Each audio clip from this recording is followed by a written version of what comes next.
60 বছর বয়স, এখনো বিড়ি সিগারেট খান মিয়া। কেমনে নবীজির সামনে দাঁড়াইবেন? এই উম্মত, এই মুসলমান, আল্লাহর সাক্ষী রেখে আজকে রাতে ঘুমাইবার আগে একবার ভাইবেন, একবার ভাইবেন, একবার।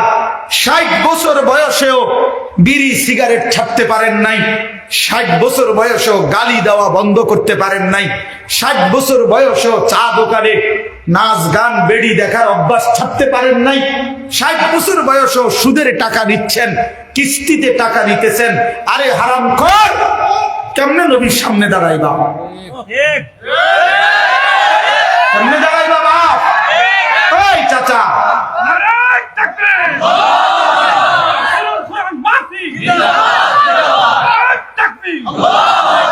কেমনে দাঁড়াইবা বাপ? কেমনে দাঁড়াইবা? চাচা কেমনে দাঁড়াইবেন? কি মনে করছেন সুপারিশ? হাসরের ময়দানে নবীর সুপারিশ কি মামুর বাড়ি নাকি? এটা সাহাবন মনে করছেন আপনি? হ্যাঁ, আপনি কি ভাবছেন এটা? আপনি বিড়ি খাইতে খাইতে বেহেশতে যাবেন গা? হ্যাঁ, আপনি সুদ খাইতে খাইতে বেহেশতে যাবেন গা? আপনি কিস্তি উড়াইতে উড়াইতে বেহেশতে যাবেন গা? খামখেয়ালি মনে করছেন এটা? আখেরাত খামখেয়ালি? খোদার কসম, কোরআন শরীফে আছে ১৪ লক্ষ আম্বিয়া, আদম থেকে নবী মুহাম্মদ সাল্লাল্লাহু আলাইহি সাল্লাম পর্যন্ত হাসরের ময়দানের ভয়ে দিবানিশি কাঁদছে। এমন কোন নবী নাই, এমন কোন নবী নাই হাসরের ময়দানে কাঁদছে, হাসরের ময়দানের ভয়ে কাঁদে নাই। এমন কোন সাহাবী নাই যারা হাসরের ময়দানের ভয়ে কাঁদে নাই। এমন কোন আউলিয়া নাই যারা হাসরের ময়দানের ভয়ে কাঁদে নাই। নালে আউলিয়া কেরাম কাঁদছে কি লেগে? বাতের লেগে, চিরা বই বনের লেগে কাঁদছে কিসের জন্য? আল্লাহ হাসরের ময়দানে মাফ করে দিয়েন, আখিরাতে মাফ করে দিয়েন, কবরের আযাব মাফ করে দিয়েন, এই জন্য কাঁদে নাই। তো ওনারা কাঁদলেন কেন? ওনারা কাঁদলেন কেন? 24 ঘন্টা নেক আমল করার পরেও 5 ওয়াক্ত নামাজ পড়লেন, হালাল হারাম বাইসা চললেন, বউ বাচ্চারে পর্দা পুশিদায় রাখলেন। এত কিছুর পরেও সমস্ত আম্বিয়া কেন কাঁদলেন? সমস্ত সাহাবা কেন কাঁদলেন? সমস্ত আউলিয়ায়ে বুজুর্গানে দ্বীন কেন কাঁদেন? কেন কাঁদেন আপনি বুঝেন না? হাসরের ময়দান খামখেয়ালি? কথা বলেন না কেন? ওনারা কাঁদে আমল করার পরে, আর এবড়া সাদওয়ানে বইয়া বইয়া গপ মারে, এবড়া লম্বা লম্বা কথা কয় সাদওয়ানে, অমুকের ইমান নাই, তমুকের আকীদা বালা নাই, অমুকের। আরে বাপরে, সাদওয়ানে বইয়া বিড়ি খাইতে খাইতে কয় ভালো মানুষ তো নাই করতে। না চাচা, ভালো মানুষ থাকবো করতে? ভালো মানুষের শেষ ব্যক্তি তো আপনি, পৃথিবীর সর্বশেষ ভালো ব্যক্তি তো আপনি। এই যে বিড়ি খাই না কাকু, আপনি শেষ ভালো।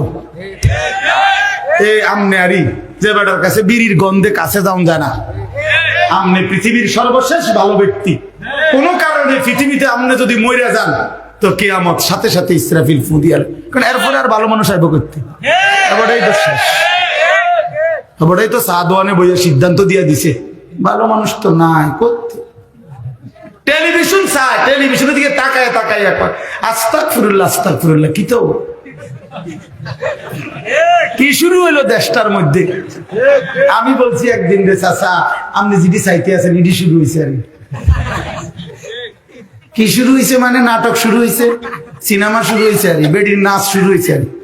আর কি তা এটা নিয়ে আস্তাগফিরুল্লাহ, টেলিভিশনের দিকে চাইয়া চাইয়া নিয়ে আস্তাগফিরুল্লাহ।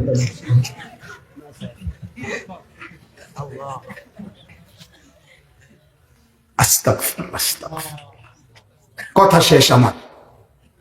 আমার বলার উদ্দেশ্য হলো, আমি আপনাদের কাছে এতটুকুই বুঝাইতে চাইছি। আমার বাপ আপনাদের সামনে আমার মজার মূল বক্তব্য এটাই, ভাবতে শিখেন। কবর ভুলে গেলে হবে না, পাশ কাটলে হবে না।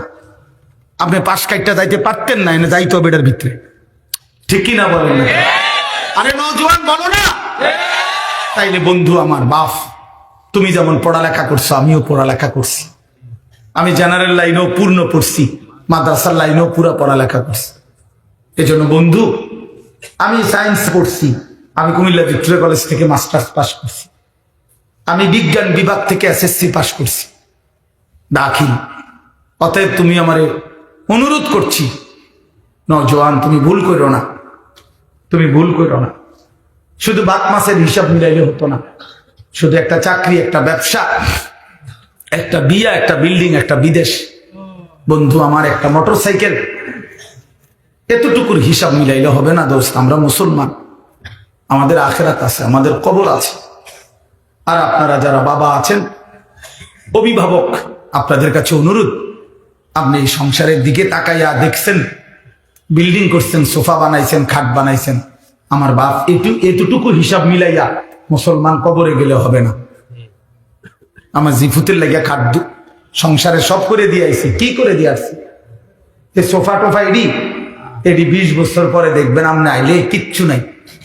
20 বছরের মাথাত কবর থেকে আইসা যদি দেখেন আমনের বানানো ফার্নিচার, একটা বদনাও, একটা লোডা ঘরের মধ্যে নাই, এটি সব ফালাই দিছে। এগুলো আর এখন চলে না। জিঙ্গাইলে কইব, দাদা ঠিক আছে আপনি বানাইছেন যত্ন করে, কিন্তু ওই মডেল এগুলো এখন আর চলে না, এগুলো আমরা ফেলে দিছি। আরো 5-7 বছর আগে যদি আপনি আইবেন জানতাম কবর থেকে, তাহলে না আমি টাঙ্গায় রাখতাম। কথা বুঝছেন? আসলে কি ফেলে দিবে এগুলো, দুনিয়া ফেলে দেয়, আপনার সন্তানই ফেলে দিবে, আপনার নাতি নাতনি দুনিয়া ফেলে দিবে। অতএব আমাদের জিন্দিগি আখেরাত। আমাদের জিন্দিগি কি বলেন? মুমিনের জীবন আখেরাত, মুমিনের হায়াত আখেরাত, মুমিনের রাত আখেরাত, মুমিনের দিন আখেরাত, মুমিনের হাসি আখেরাত, মুমিনের কান্না আখেরাত, মুমিনের স্বপ্ন আখেরাত, মুমিনের কল্পনা আখেরাত, মুমিনের পরিকল্পনা আখেরাত। অতএব এই আখেরাতের পরিকল্পনাকে সামনে রেখে আমরা আমাদের সামনে মাহে রমজান, এই মাহে রমজানকে সামনে রেখে আর মাত্র 20-21 দিন মাত্র আছে। এই মাহে রমজানকে সামনে রেখে আমি অনুরোধ করছি, দয়া করে প্রত্যেকেই ইনশাআল্লাহ, নওজোয়ান ভাই তোমরাও, বাবা বয়স্ক বাবা আপনারাও, পর্দার আড়ালের মা বোন আপনারাও, হাত জোড় করে বলি, আমি আপনাদের ছেলে কারো, আমি আপনাদের কারো ভাই, আপনাদের কারো সন্তান, আপনাদের কারো নাতির বয়সী হতে পারি আমি আপনাদেরকে অনুরোধ করছি। আর ছেলেরা তোমরা আমার সন্তান, তোমরা আমার ভাই, আমারও তো 15 বছরের সন্তান আছে। অতএব যাদের বয়স 15-16 ধরে নাও তুমি আমার সন্তান। আর এর চাইতে বড় যারা, তুমি আমার ছোট ভাই, আমারও তো ছোট ভাই আছে।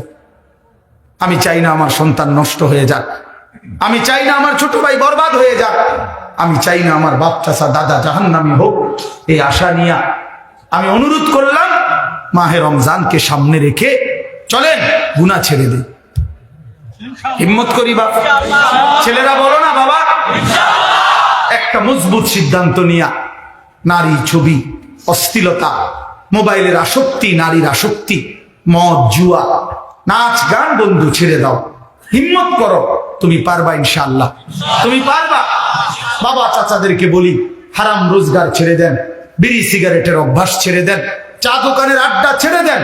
মা বোনদেরকে অনুরোধ করি, বেপর্দার জিন্দেগি ছেড়ে দিয়ে সিদ্ধান্ত নেন, এবারের রমজান গুনাহমুক্ত রমজান। বলেন ইনশাআল্লাহ, এবারের রমজান বন্দেগীওয়ালা রমজান। আল্লাহ বলবে, বান্দা ঠিক আছে, যদি 30 দিন গুনাহ থেকে বাঁচতে পারো, 30 দিন যদি আমার বন্দেগীতে ইবাদতে লেগে থাকতে পারো, আল্লাহ বলে, বান্দা ওয়াদা দিলাম লাআল্লাকুম তাত্তাকুন, 30 দিনেই তোমারে 1 মাসে মুত্তাকি বানায়া ঈদের দিন জান্নাতের ফ্লাইটে উঠায় দেব। 1 মাসেই জান্নাতি, 1 মাস। একটা রমজান তুমি 30টা দিন গুণনা আমারে সময় দাও, 31 দিন লাগবে না বান্দা, ভাল লাগলে 29 দিনেই আমি রেজাল্ট দিলাম। 30-29 বান্দা, কথা এক কথা, তুমি আমার হুকুম মানবা, আমি তোমারে মুত্তাকি বানিয়ে দেব, 30 দিনেই জান্নাতি বানায় দেব। এই জন্য মাহে রমজান জান্নাতের মাস, মাহে রমজান আখিরাতের মাস, মাহে রমজান নিজের জীবন সাজিয়ে তুলবার মাস। এই জন্য আমরা চেষ্টা করবো তো ইনশাআল্লাহ। কিশোর নওজোয়ান, 5 ওয়াক্ত নামাজ পড়ো, চরিত্রহীনতা ছেড়ে দাও বাপ। আমি অনুরোধ করছি, তোমরা যারা নওজোয়ান, 30 বছরের নিচে, তোমরা যারা নওজোয়ান, আমার যারা 30 বছরের নিচে তোমাদের বয়স, তোমরা যদি হিম্মত করো, তোমরা যদি ফজরের নামাজ সহ 5 ওয়াক্ত নামাজ পড়ো, ইনশাআল্লাহ আমরা আশা করি আগামীর ইসলামের পতাকা তোমাদের হাতে উড়বে ইনশাআল্লাহ। সারা পৃথিবীতে কালেমার পতাকা উড়বে ইনশাআল্লাহ।